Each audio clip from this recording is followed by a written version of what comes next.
That's Chris Van Vliet in Fort Lauderdale. Ring of Honor alongside the American Nightmare.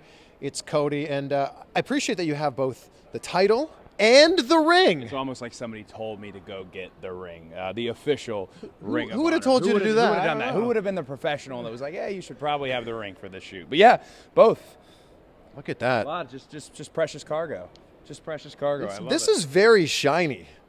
You know what? It's got a bling to it. It's got a bling. It's got a real kind of $1 million title vibe. Yes. That's the way I try to think of it. And shockingly, even though I thought it would be condescending for people to kiss it, more people kiss it than reject the kiss. So it's like, whatever. That's the story of my life. When I was putting paper bags on people, yeah.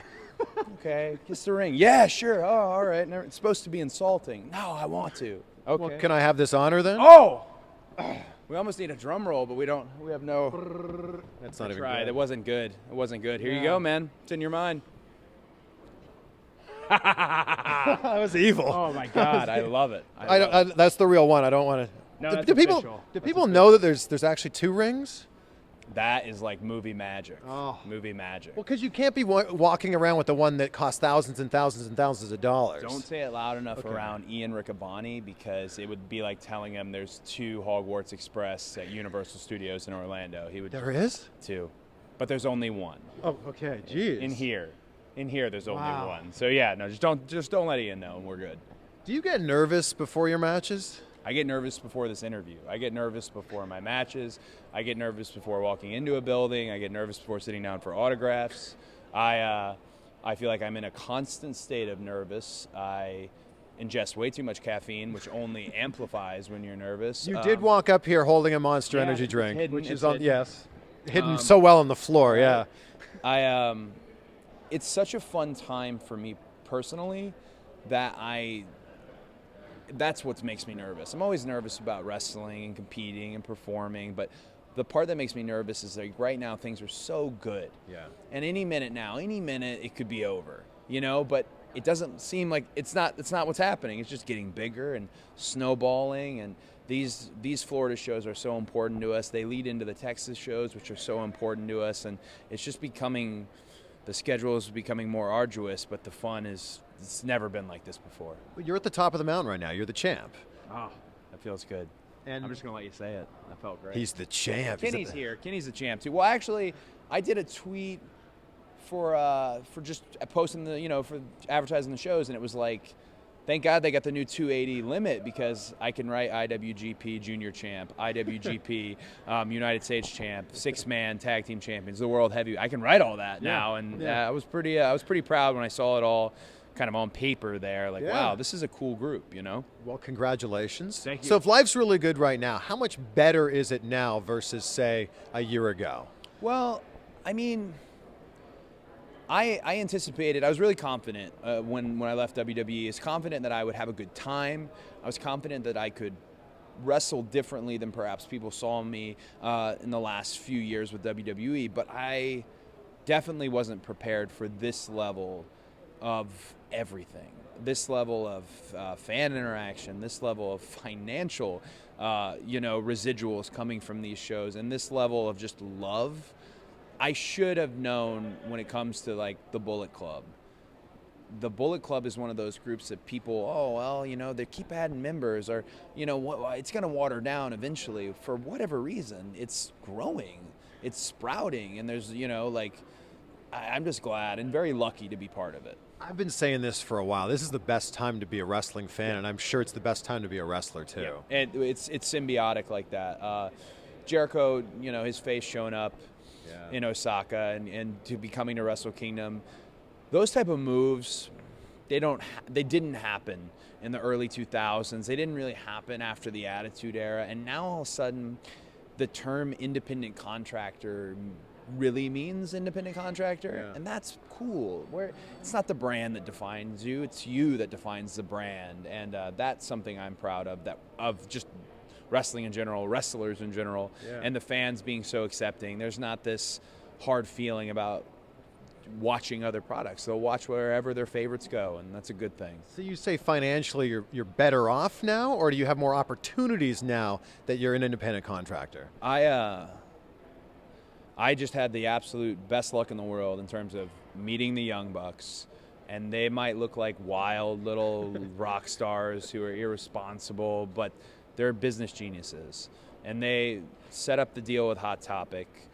They're going to be the first 7-figure downside characters that New Japan Pro Wrestling has.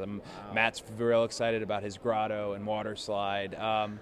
And that's the one thing I can tell all my friends who ask me all the time from other locker rooms, hey, is it money-wise? And money for wrestling, it's the best way to put it, it's better. It's currently the best it's ever been for me. So yes, I don't want to be tacky, but it's very exciting. So yeah. But is there a trade-off though? Because you've got a lot of fame in WWE, and you've got the recognition from WWE fans all over the world, and here you've got the freedom to have the matches you want to have. I think the thing that WWE has that's so special is they have WrestleMania, and WrestleMania is the biggest party in all of wrestling. It's the biggest event. All the companies surround WrestleMania. They piggyback off of WrestleMania. That is something that's only WWE. Other than that, I think wrestling in terms of match quality, in terms of fan interaction, that's the thing I like about ROH the most. And that was the deciding factor for me when I was bouncing around, free agenting everywhere, is the way ROH treats its fans. Yeah. You'll see tonight we do the meet and greet. And the meet and greet, if it goes too long, we'll come back out and do another meet and greet. And it's every fan who comes, that's the consumer. Nobody's a mark here. They're either a fan or a friend, if that makes any sense. Yeah. And that's why I like this place the most. And to see other guys and be part of this group and do it, it's just awesome. How thin is this line between what we can actually call you? Is it just Cody? You don't have a last name? Oh, you can say Cody Rhodes all day long. We can, okay. Yeah, no, I just play very... In the introduction, I was like, I don't know. It's all right. I do some radio interviews where they go, oh, it's just Cody now, and I usually click right away and then wait for them to call back. It's just I play it safe when it comes to television. Because it is WWE's IP. People are super confused all the time, like, oh, well, that's not your real name. It is literally my legal name, like on my ID. My name hasn't been Cody Runnels since I was 17. Then what's the problem then? It's theirs, and I don't want to... But it's legally yours. But at no point would I ever want to go into a courtroom with a company that I have love and admiration for. Sure. I met my wife there. I got my start there. They're the house that built me. If they want that last name, they can give it to somebody at NXT, and it's not going to make any difference. No one here tonight knows, oh, well, they didn't say his last name. He's not Dusty's kid. So it doesn't bother me. And there's something cool about having a single name. Something cool.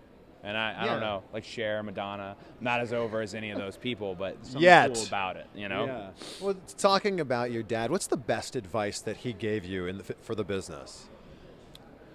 He gave me a lot. I mean, every day was kind of like a motivational chit-chat, because that's how he spoke. He spoke in that almost like a preacher whenever you talk to him. There's always something. I think the thing that inspired, like, that he said that always stuck with me was maximize your minutes. And I don't know, there's so many things he said, but when he used to say maximize your minutes, it was because at the time in WWE, I wasn't getting a lot of airtime.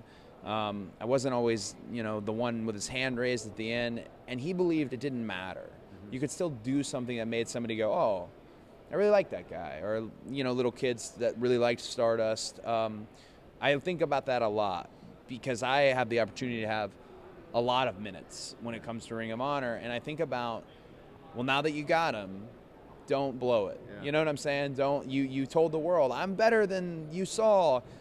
Go show them. Otherwise, you have no one to blame but yourself, and I would have no one to blame but myself, and that's I think about that a lot. I hear his voice in my head in every match. Maximize your minutes. Hit your finish. Just the little things he always would say. Don't chew when fake gum, because I was notorious for pretending I had gum. Just little stuff. He's always with me. What about from your brother? What's the best advice from him? Pay your taxes. I love Dustin, and wrestling makes us more brothers than we are. I mean, we're brothers, but he's 16 years older, and we didn't know each other at all, and then all of a sudden we were thrust into this tag together, and I was super proud that we were able to tag as long as we did, because brothers aren't supposed to we really should just hate each other in terms of your family, you know, like you don't want to always be with your family, you know, and No, the Young Bucks do it fine. The Hardys do it fine. the Young Bucks do it fine. They're right there. Yeah, look, you can show them. It's fine. I think I just was happy I got a chance to be around Dustin. I like watching his career continue, you know, as he gets older, and he almost is like he's getting younger. So I was happy for that time. Well, I think he's going to be a future Hall of Famer. Maybe you'll be the one inducting him. Yeah, you bet your ass if he doesn't ask me to induct him.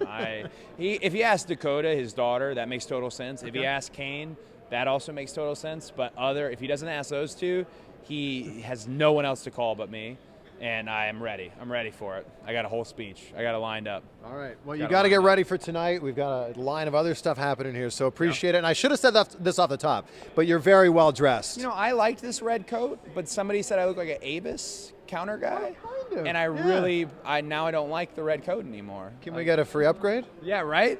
I would be the guy giving free upgrades. I'd be fired in a week. So. Well, Cody Rhodes, thank you so much for your time. Thank you. Yeah, absolutely. Appreciate man. it. Thanks for reminding Look me to at get it. this. Thank you for Wow. I feel good. All right.